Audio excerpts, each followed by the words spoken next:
guys. Okay, so this is just going to be a quick short video where I'm just basically explaining what our experience has been with doctors. So basically here you have to enroll with the doctor and then you go see them.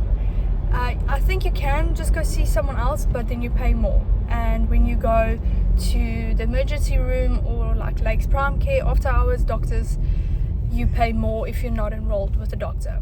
So problem is, here in Rotorua, none of the doctors are taking new patients. I've tried since we got here.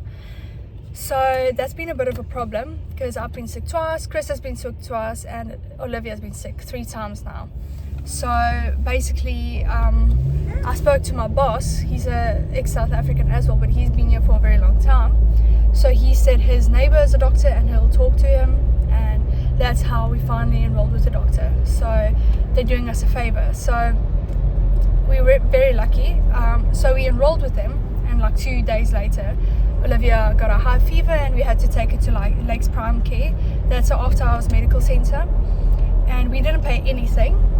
We saw a doctor, they gave us medicine, we didn't pay for the medicine, but that's because we were enrolled. If we're not enrolled and because we're foreigners, we were going to pay $217. So yes, try and enroll. I mean, in other towns it's probably not that bad, I don't know, but here in Rotorua that's kind of a problem. And I saw the GP a few days ago and I paid $47 for consultation. And the other thing is here that I found that you do a lot of things at the GP, where in South Africa you would go see a specialist. So for normal lady things, instead of going to see your gynecologist and your checkups, you go see your GP. For like just normal doctor visits, or when baby is a bit sick, you don't go see a pediatrician, you just go see your GP. When you feel like you want to see a psychologist or something, you go talk to your GP and they refer you, if it's necessary, to go see a specialist. And then as far as I know, you can see it's like in public sector or public whatever, and then you don't pay, but there's apparently waiting lists, or you can go see someone but then you pay. And I think that's basically it, but that's how we found it. We're just very lucky to have found a doctor and enrolled. But yeah, I would highly suggest, even if you're coming over and you know when you're coming, start emailing medical centers and try and enroll as soon as you can.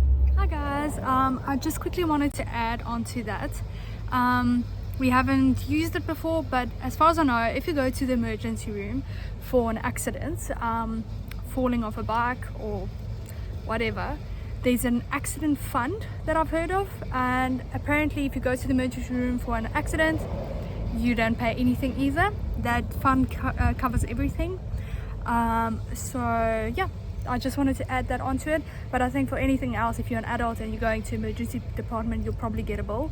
But as far as I know, dentist appointments and doctors for babies or a certain age and under is free. But I can't really give any more information. We've only been here for about 6 weeks, but this is what I've learned so far, and I hope it's helpful for you guys.